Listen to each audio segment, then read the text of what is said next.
Why avoidants keep multiple partners, even knowing you're loyal. Let's start with the truth nobody talks about.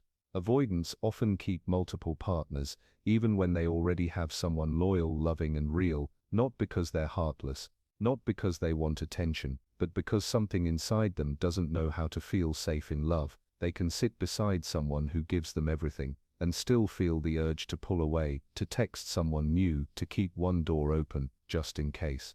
And you're left wondering, why? Why does loyalty push them away, instead of bringing them closer? Why do they chase the very distance that destroys connection? To most people, that looks like betrayal, but to an avoidant, it feels like relief, because closeness doesn't comfort them, it scares them, it touches the part of them they've spent a lifetime protecting. That's why they build exits, emotional ones. They keep side connections, not out of desire, but out of fear. Fear of needing someone too much, fear of being seen too deeply, fear of surrendering control. Every new message, every small flirtation, gives them a false sense of space, a way to breathe when emotions start to feel too heavy. But here's the haunting part.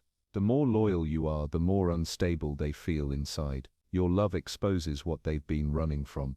The truth that safety and closeness can exist together, and that realization terrifies them. So they pull away, not always by leaving, sometimes by dividing their attention. It's not about you, it's about the war between love and fear inside them, a war they don't even realize they're fighting. And in this video we're going to uncover that war, piece by piece. You'll understand what drives this behavior, how their past shapes their choices, and why even your loyalty can't stop their fear from taking over. Because once you see the psychology behind it, you'll never see their distance the same way again.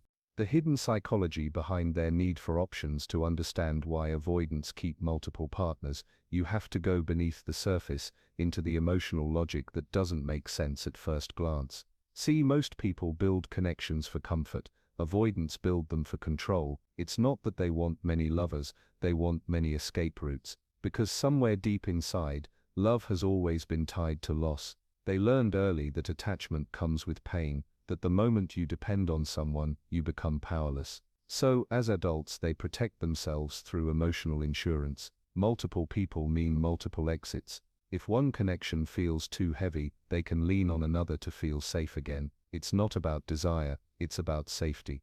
When emotions start to rise, they subconsciously seek out anything that helps them breathe again. A distraction, a message, a reminder that they're still in control. Every new conversation gives them that illusion of freedom. It whispers, you're not trapped, you can leave any time. And that illusion is their oxygen. Even when they love you, truly love you, they can't fully relax into it. Because love, real love, means vulnerability. It means letting go of control. It means surrendering the part of them that believes safety only exists in distance. And for an avoidant, that feels like drowning. So they spread their emotional energy, just enough attention to keep you close, and just enough distance to feel safe. They never let anyone become their only source of emotional oxygen, because deep down they fear dependency more than loneliness. You might notice it in small ways: the sudden silence after a deep moment, the way they text less after intimacy, or how they casually mention someone new just to re-establish space between you. To you it feels confusing, it feels like rejection, but to them it feels protective. Because having options isn't about excitement, it's about safety through detachment. They're not feeding their ego, they're defending their peace, even if it costs them the very love they secretly want. And here's the tragic twist: the more they try to protect themselves from pain, the more isolated they become. They build a fortress so strong, so carefully guarded, that even genuine love can't reach them anymore. Every wall they build keeps danger out, but it also keeps healing out. And eventually the loneliness they fear most becomes the very thing they create. But the real question is, where does this fear begin? Why does love feel like danger to someone who craves it so deeply? That's what we'll uncover in part 3, the childhood blueprint that programs avoidance to associate closeness with loss, and how that old wound silently repeats itself in every relationship they touch. The childhood blueprint, how closeness became a threat. Every avoidant carries a story, one that rarely begins in adulthood. It starts much earlier, in the quiet chaos of childhood. Before they ever learned what love was supposed to feel like, they learned what it costs. For some, love came with conditions. It was the parent who was present one day and distant the next, the one who hugged them after a good grade, but turned cold when they cried. That inconsistency, that unpredictable warmth, taught them one thing: closeness isn't safe, so they built distance as armor.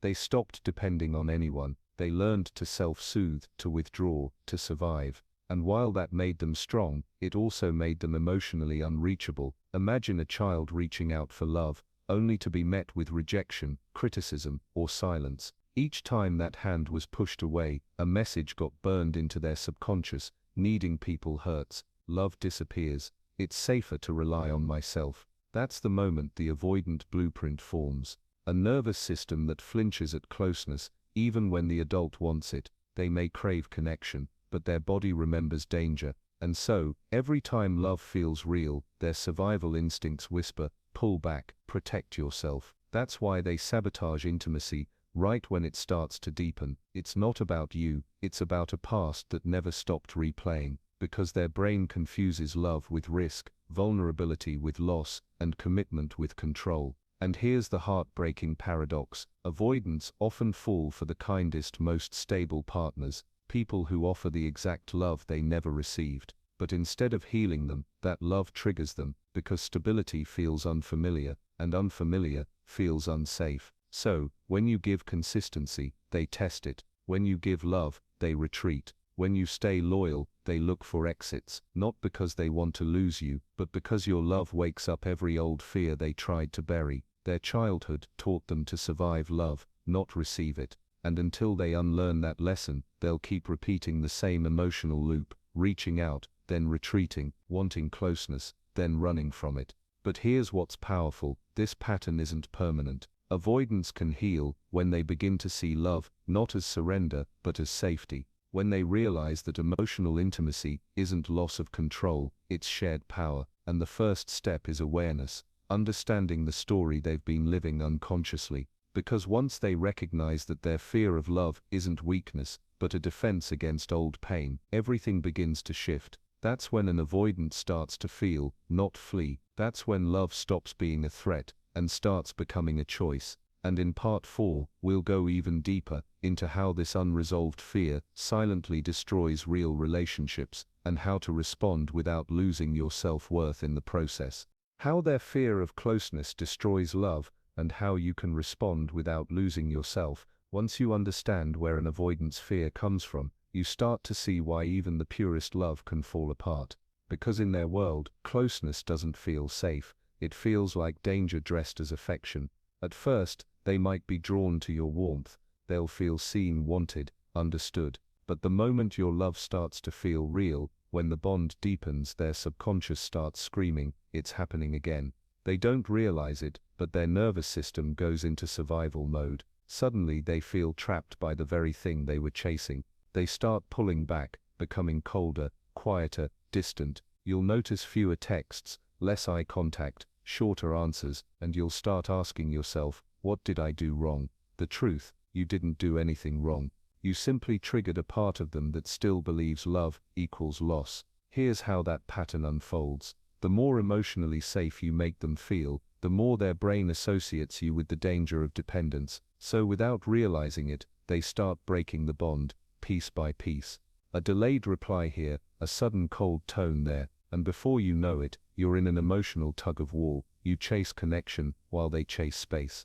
It's heartbreaking, because you think if you just love them harder, if you just stay patient long enough, they'll see your loyalty. But that approach only feeds their fear. They start thinking, they're too close, I'm losing control. And that's when they look for emotional exits, sometimes in other people, sometimes in distractions, sometimes in silence. But underneath all that running, there's a truth they can't face. They're not protecting themselves from you, they're protecting themselves from love. Because love requires surrender, and surrender feels like danger. So how do you respond? Not by begging, not by proving, and not by over-explaining. The moment you start chasing an avoidant, you confirm their deepest fear, that love means pressure. Instead, the power is in calm detachment, not coldness, but grounded peace. When you stop trying to convince them to stay, you stop feeding the very cycle that drives them away. It's not your job to heal their fear, but it is your job to protect your peace. Because love without boundaries becomes self-abandonment, and when you start losing yourself to keep them, you're replaying their childhood too, where someone else's needs always came before your own. If they ever want to experience real love, they'll have to face the discomfort they keep avoiding. They'll have to learn that safety isn't in running, it's in staying. And in part 5, we'll uncover what actually goes through an avoidant's mind when they start catching feelings, and why their love often looks like withdrawal instead of affection. What happens when an avoidant starts catching feelings? When an avoidant starts catching feelings, something strange happens, not outside but inside them.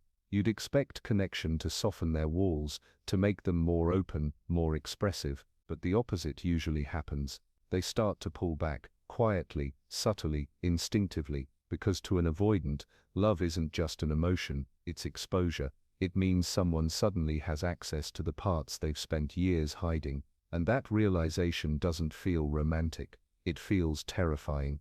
In the early stages they enjoy the chase. It feels safe when love is distant. They can flirt, talk, and connect without risk. But once they sense your heart is real, once the connection starts to deepen, their defenses kick in. You'll notice it immediately. They withdraw after intimacy, grow colder after vulnerability, or joke their way out of emotional moments. It's not indifference, it's panic in disguise, because deep down their feelings are real, but the more they feel, the more unsafe it becomes. Their mind starts spinning stories. What if I lose myself again? What if they hurt me like before? What if I can't escape this time? So they start testing, pulling away to see if you'll chase. They want reassurance, but they fear needing it.